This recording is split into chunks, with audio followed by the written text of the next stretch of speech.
I think we got away from it. What was that thing? Something that shouldn't have been resurrected by man. My God, there it is!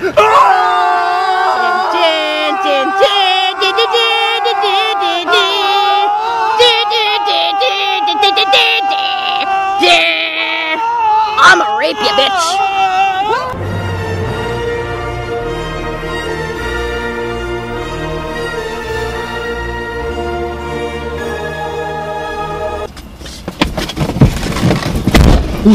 Close one, huh? Oh, yeah, really. Oh, About time you guys showed up. Wait, how did you get here? I drove. But this is my car. Gotta keep a better hand on your keys. Oh. Anywho, guess what we saw today? We saw Jurassic Park. In 3D! And we also have a special guest with us. Yep, we have Jay Schofield, aka Shriggity Schwa. Yo.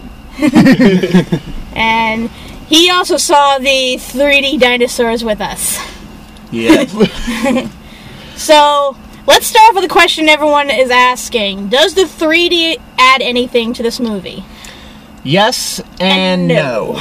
Exactly what I'm saying. I kind of had to remember that we were watching it in 3D to see it. Yeah. Yeah. Yeah, it's one of those live-action movies where you watch it in 3D, then you kind of forget that it's in 3D. There are moments. There are moments where Yes. you're like, it's there, and you're like, oh yeah, this is in 3D. But the moments I was expecting for, like, didn't, like, you know, like the scene with they're being chased by the Tyrannosaurus Rex, or even some of the wider, or the scene where like the what is it, that herd, the small. The Gallimimus. Yes, that. You know, flocking this way. the flock of the Gallimimus comes running in. And I thought that would look good in 3D. I thought that it would, but I'm watching it, I'm just like, it's just something off. And I think part of it has to do with that the computer technology at the time, the CG effects at the time, were just, you know, wasn't primitive. Were primitive and did what it had to do for 1993. But looking at it, when they put it into 3D, it doesn't translate well. No. Yeah. Suddenly I was thinking of the Stampede from Lion King. And I only expected it to have the same effect, but no, it didn't. I think a lot of the moments that are good in 3D are, you know, when you're in the helicopter and you see, you know, the helicopter and the environment that it's in. Yeah. Personally, when I kind of noticed the 3D is when we got those wide-angle shots, but when everything was like static. Like when they're in front of the visitor center and they're about to move out with the Jeeps, that's when I noticed it, because you see like the way the car definition is shaped and stuff like that. Yes. But yeah, like that's the thing is there's so much motion, and particularly in that scene, that you're not able to kind of focus on the 3D. Like they probably tried, but because it's such like you said with the technology, that you're only actually able to see in the scenes where nothing's really going on, which ultimately makes the whole thing kind of fail in the process. Yes.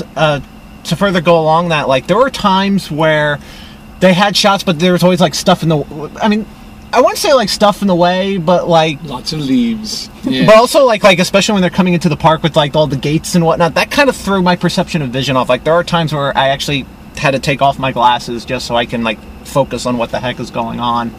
I mean, I know what's going on because I've seen Jurassic Park, but just from that point of view, it can just give you a headache because you don't know exactly what it is to focus on. Yeah, it was disorienting at times. Firstly, though, the best scenes that the 3D utilized were the jump scares. Yeah. With the raptors. Oh god, the raptor jumping through the ceiling. Oh. Surprise! Yeah. And when they first show up after the lady turns on all the lights, that was terrifying. We should note that, you know, some of us, we have not seen the movie in full up until today. Really? Yeah, really? I saw some of it years ago at summer camp. Like I think the scene where the T-Rex comes in, where Wayne Knight, you know, getting attacked by the when he gets attacked. I think I saw up to that point, but nothing before that and nothing after that. Aww. Anything else I knew either from parodies or from Weird Al's song Jurassic Park. Yeah, but then you missed out on essentially one of the blockbusters of the '90s. I mean, this, like I said, and I really can kind of move on. Is it still a good movie? I mean, you know what I'm saying? It's still a classic. 3D aside, yes, it still works. Because I saw Jurassic Park all the way through for the first time, I think about a few months ago, because it was on TV, because I have like HBO, and my roommate likes to watch movies on HBO just at whim, and Jurassic Park just happened to be on.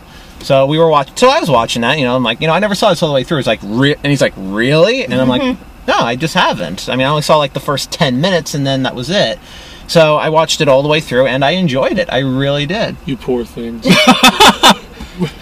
I understand. I was the guy. I was the one who had to suffer through.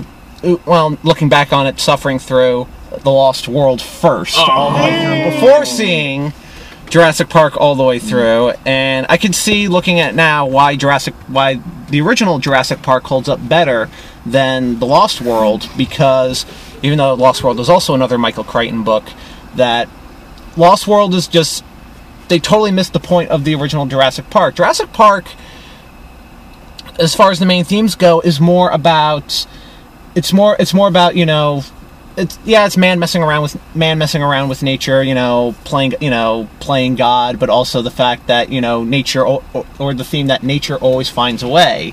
The whole chaos theory. I mean, Jeff Goldblum could have portrayed it a little bit better, but he was trying to. Oh my God, Jeff Goldblum. Yeah, ultimately, we can all agree his character, at least in the movie, is ultimately useless. That's one thing I really noticed, because the last time I've seen Jurassic Park was about 10 years ago, so I'm going by like a very like teenager kind of like thing, and the first time I saw it was when I was a kid. When I was a kid, it was like the perfect movie. Now, getting older and stuff like that, I see a lot of like the little things that just don't make any sense and stuff like that, and I come to the realization that, like, why are you here, Jeff Goldblum? I know you got a weird way of speaking, and it was probably funny at one to point time. out the message of the movie. That's pretty much his only purpose in a very obnoxious way. Like, that's pretty much his whole purpose in being there, is just to espout wisdom that nobody listens to, but he ultimately is right about. But later shows on that he goes about it completely the wrong way. And I don't think he completely understands everything that's going on. He's sort of like that guy from Shaun of the Dead. Like, he's right, ultimately, but he's such an asshole, you just can't take his word seriously. Like, he was insufferable at times. I was like, shut the fuck up, Jeff Goldblum. You don't know what you're talking about. I think the point of his character, that essentially, he was like the way everyone is either a scientist or they think of the legal situations. He was supposed to be like the voice of religion, to kind of bring the whole playing God motion into it, though. And of course, because everyone is professional, he has to be not professional, and of course, undermine. And just, essentially it comes across as being almost out of place. Yes. In some insufferable degree. I mean, whether done deliberate or not, I mean, it doesn't really add anything to the movie, per se. I was waiting, I already had seen this movie, a couple of years ago, but I was still sitting in theaters being like, okay, Raptors, now eat Jeff Goldblum. Come on, go on. You ate everyone else in the park. Eat him. No. You ate all the cool characters. What's wrong with him? You ate Samuel L. Jackson. Why can't you eat this bastard? I guess Jeff Goldblum tastes kind of bad. Maybe he was, no. Probably tastes like salad, no. He tastes like... No, I think he tastes a little like... That's chaos theory. See, you wouldn't have expected him to do that. I know, we would have expected Jeff Goldblum to all of a sudden be eaten by a giant raptor. Very clever. Another character I realize now who's a complete asshole is the grandfather, the owner of the park. You're right. Wow. I mean, when I first saw this when I was little, I was looking at him as sort of like a wizard, someone who was able to bring something that's been dead back to life and create this whole new land or something. But then once you really listen to the guy talk and you listen to him talk about the park and what he plans to do and stuff, he's insane. He is absolutely off his gourd.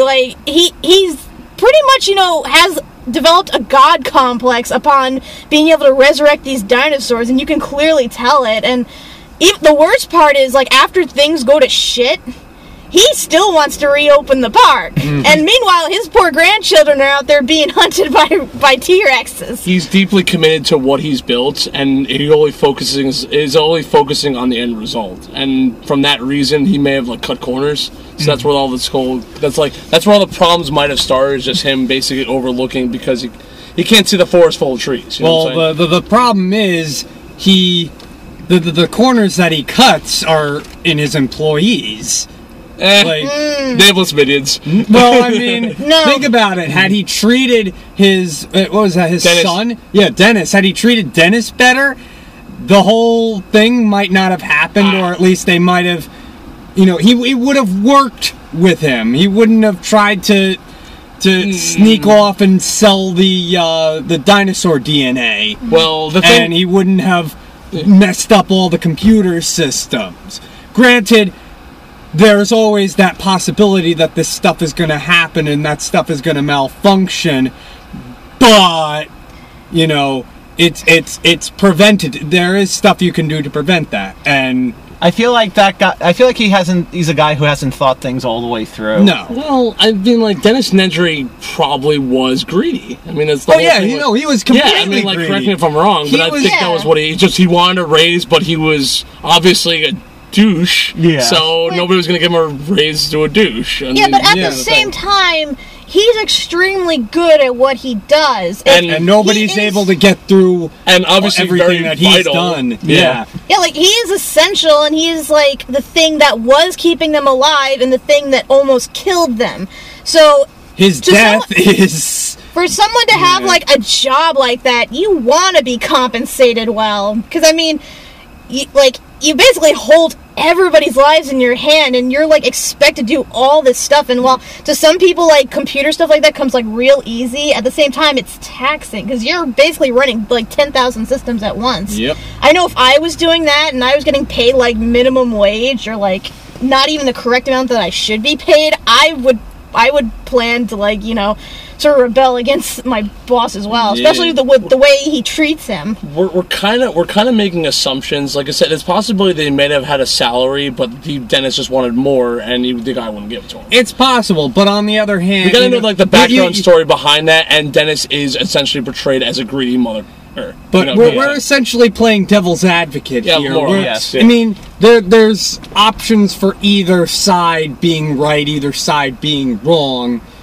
But either way, you gotta foresee every possible outcome, and the director really should have, tried been a little more sensitive to his needs, I guess. Oh. Yes. Yeah. Really, the park should have director, expected something like this to happen. Well, it's not just the park owner. Like, everyone treats him like shit, basically. Well, he's a douche, yeah. Well, yeah, he is a douche, and he is a slob and stuff. But no expense.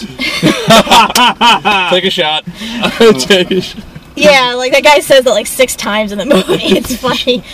No, but the thing is, like, they all, even when he's, like, telling them, it's like, okay, I will get the system back online, but it's gonna take some time. They're like, move your fat ass. It's like, dude, come on. Like, this guy could easily switch everything off in a millisecond. Don't talk to him that way. Especially when you know that he's really pissed off about not getting a raise. Yeah. Which he did. Apparently, he proved that rather strongly. Also, another thing, like, I realize that they are essential in sort of upping the stakes of the movie, but those kids, oh my god, they annoy the fuck out of me so much. They are just so damn stupid. Because, like, this could have easily been, like, about the 2 scientists being trapped in the park and using, like, their smarts to try to find their way out. But instead, it's just the 1 scientist and these 2 bratty kids that he has to protect. And, like, they're there for the sake of the scientist's character development, because he didn't want to have kids to begin with, and then he's kind of stuck with the kids, and he has to protect them from the evil dinosaurs, and it's character development. Yeah, like I said, that's like I said, it ups the stakes and it does provide that, but at the same time, the kids are just Yeah, I mean, they're kind of They're leeches, almost. I mean, the girl does ultimately become useful at the end, using her apparent hacker skills to. well, she'd reproduce been the saying, the But whole they time. but the kids do learn how to kind of work their way around the dinosaurs, which is in parallel with the velociraptors, who learn how to open doors. Which is funny because as we were watching that scene, the story that I was going to tell you, it kind of reminded me of that episode of The Critic where they do where they parody Jurassic Park 2, which is kind of ironic, and they show it's like. They know they learned they know how to open doors. They slide the mat underneath the key.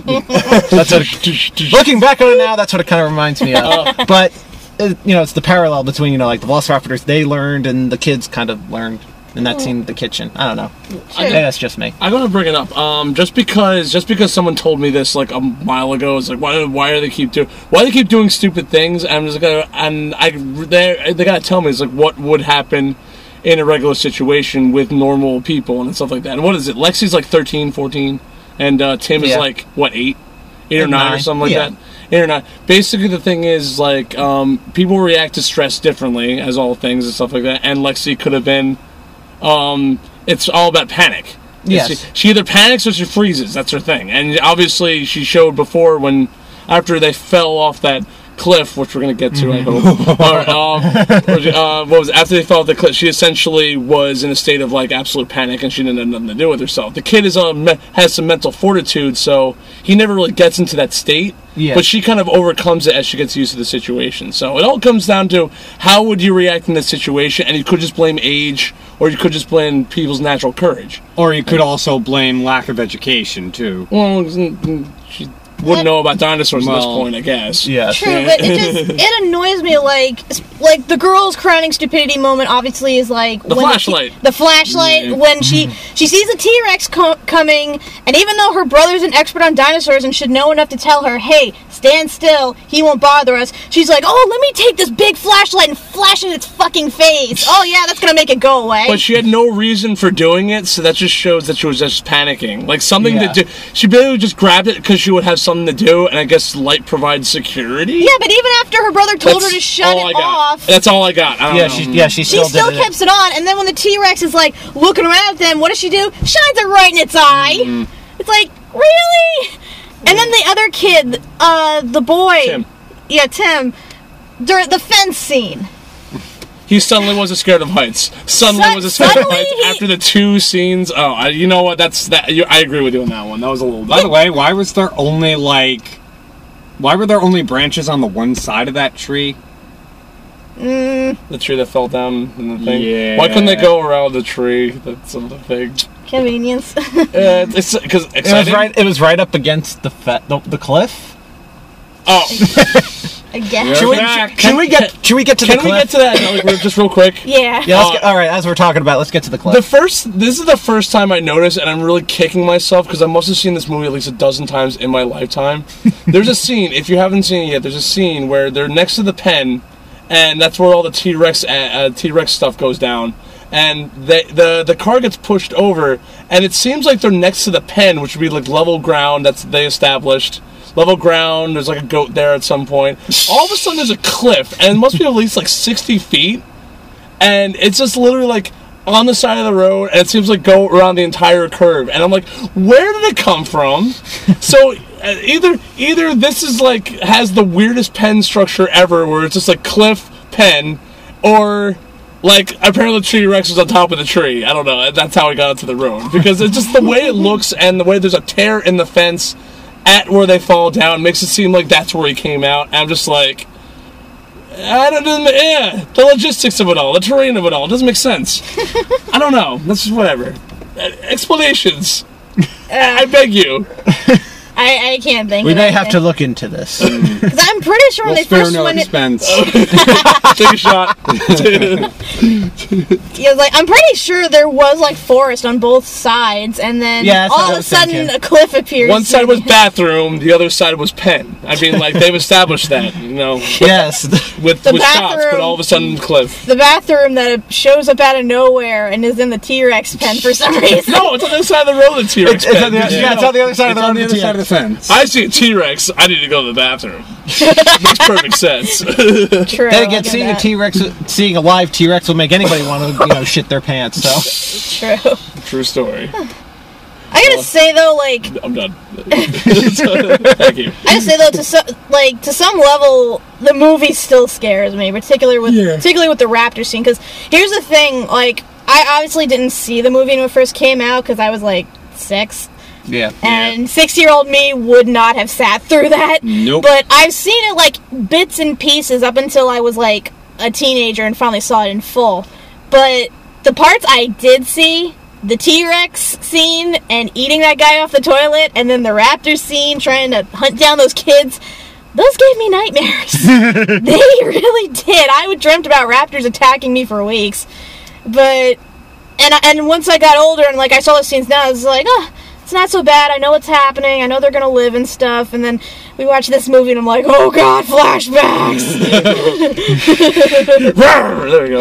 It's funny you mentioned that because I remember there actually were some little kids in the theater we were watching it. Oh my god. I like the previews better. Seriously, they would Classic not kid moment. shut up. Oh, after that one scene, it's always like hey, I think we're in business, and like we are like, I've seen the light, thank the Lord, and all of a sudden Raptor Jesus comes out of nowhere. I love that. I love that meme. I'm sorry. You're welcome, LOL. You're welcome. But because I find that interesting because like it's kind of like what happened 20 years ago. There was little kids going in to see Jurassic Park. Okay. And getting scared, and they were kind of getting a little nervous too in the back. They were just like, Alright, parents, I probably need to spell this out for you because a lot of you are stupid nowadays. Okay. Here we go. Do not bring your kids to see Jurassic Park.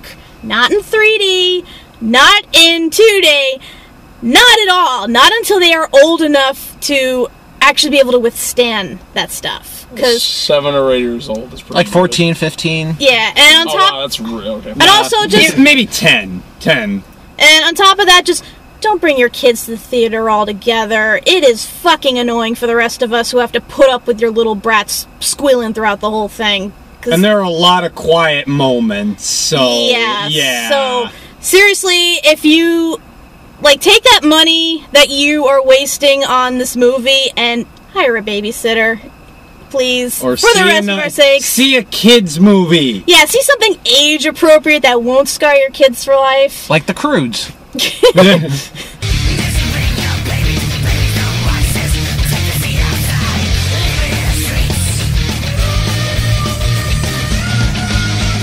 That's another thing I really want to say. Music is still awesome. It's John Sound is still awesome. It's John After all these years, that gives those scenes with the music and everything like that, and the dun still gives me chills. It's John Williams. Oh, Amazing. amazing. Anything John Williams does makes it awesome. He just makes gold. He just touches it. It's great. He whistles gold. The single most Oscar nominated man in all of movies is John Williams. Oh, high five that. He's That's amazing. so hard. But like, what was it? That and like, I don't. It's just, despite all these little gripes though and stuff like that, and all these little things, and like, we're still seem to have like all these opinions about it, and it just brings me back. It brings me back in a good way, not nightmare way, but it brings me back in a really good way. Yeah, it does take me back to the 90s, Yeah, I mean, hell, as soon as Wayne Knight's character shows up in the first scene, we're like, hello, Newman. Some of the people in the audience laughed when you said that.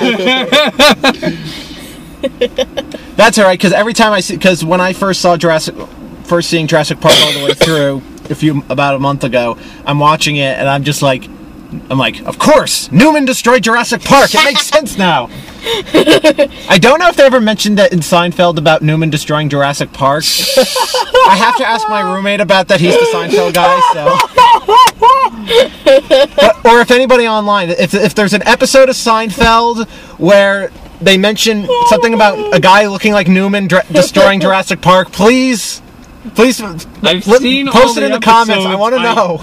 I've seen every single episode because I did own the DVDs, and I don't remember that ever happening.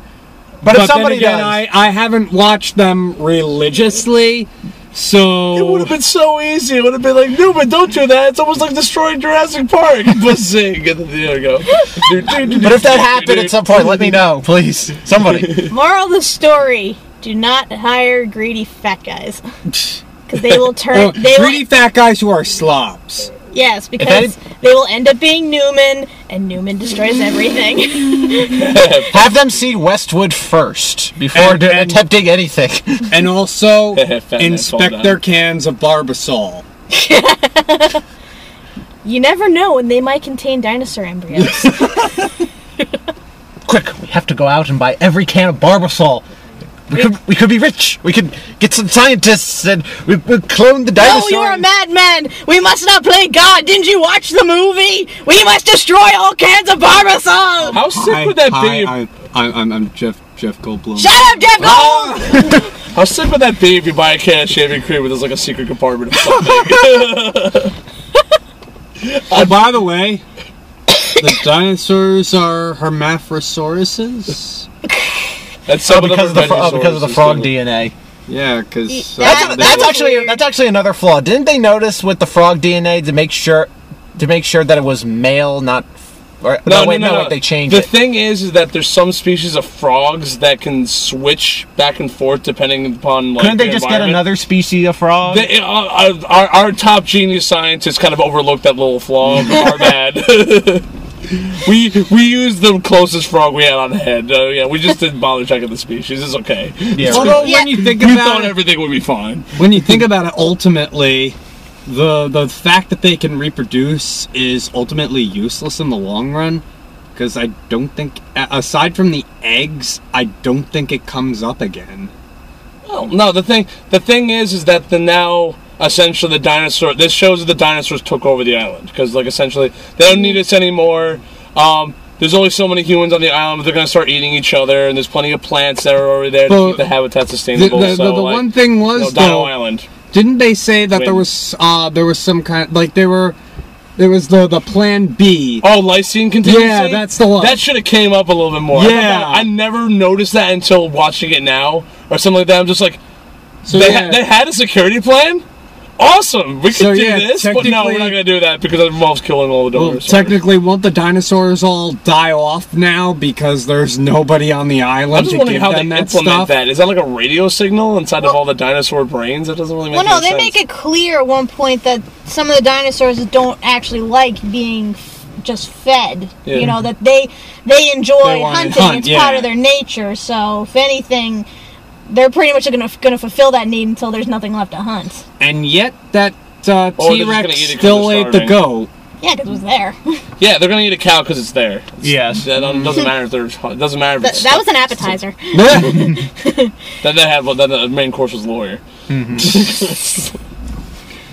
It must have tasted really grimy.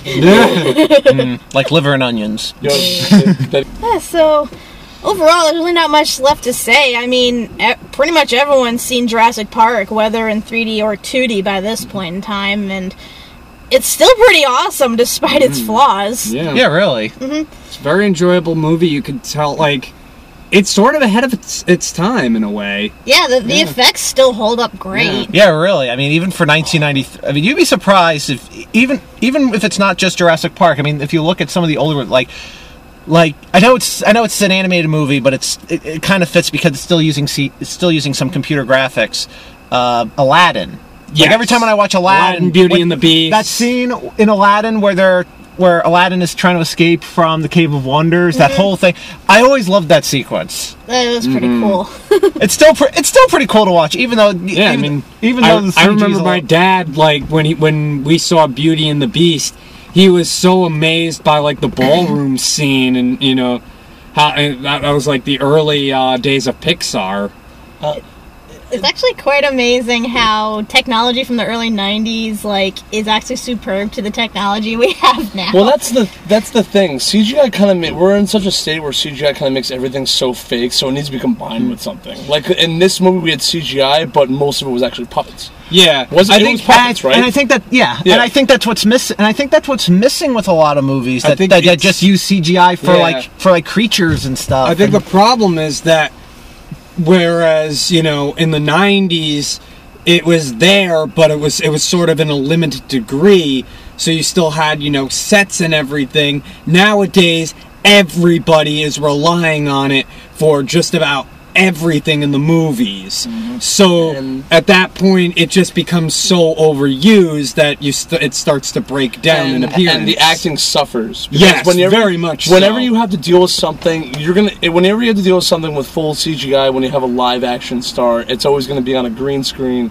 And very often, if you look at what the thing looks like before you put the graphics in, there's very little amount of what you can actually interact with. So every now and again, like, a great actor will try to overcome this, though, but there'll be points, even the best actor, all of a sudden won't be able to, like, his eyes won't be in the right spot, and there's just, like, little subtle nuances that kind of break the experience sometimes. It's very rare, though, but it happens enough that it's noticeable, you know what I'm saying? Another thing I noticed with movies that use a lot of CG is because it makes the movie feel less real. Just because at this point, everyone that watches a movie can easily point out that, saying, oh, that's CG, that's CG, that's CG. The audience is a lot smarter now. The movie going audience is a lot smarter now than it was, like, say, 20 years ago. Mostly because we buy DVDs and we watch the special features. And we've seen it so many times by this point. So we pretty much can figure out how stuff is made.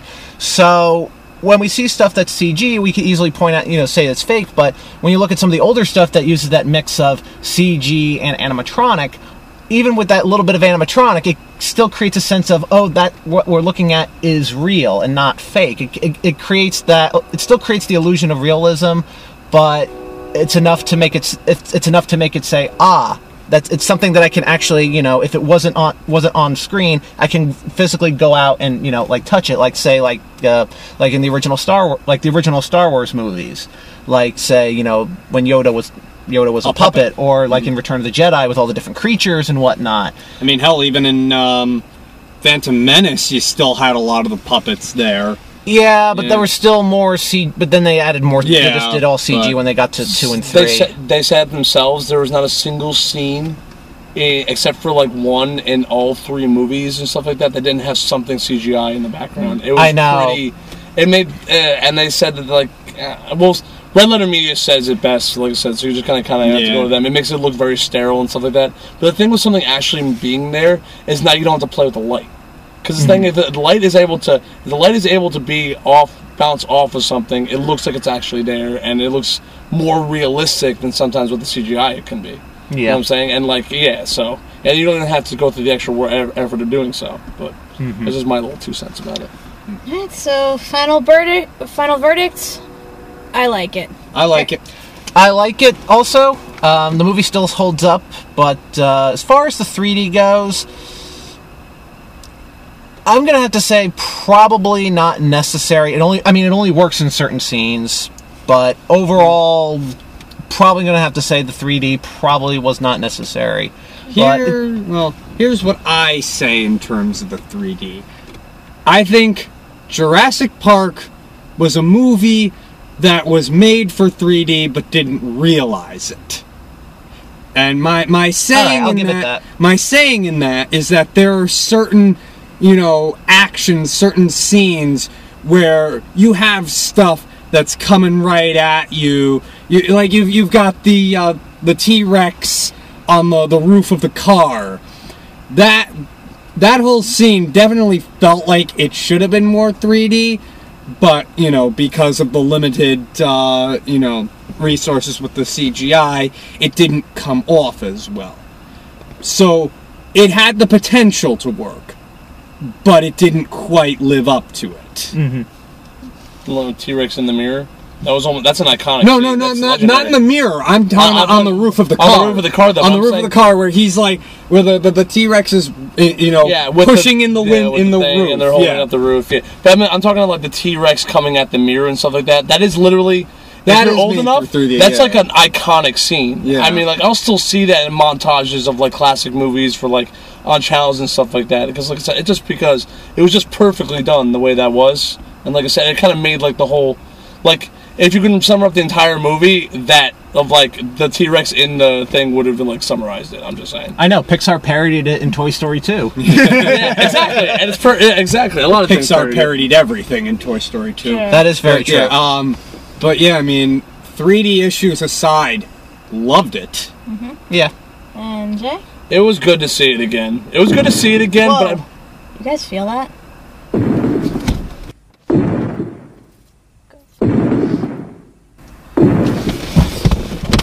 Oh god.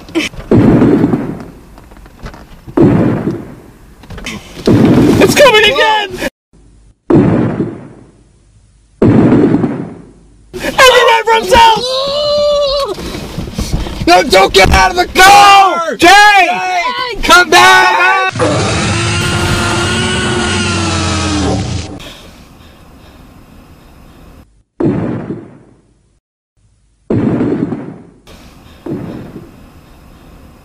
I think it stopped. Yeah, I think so. Where's Jay? Jay?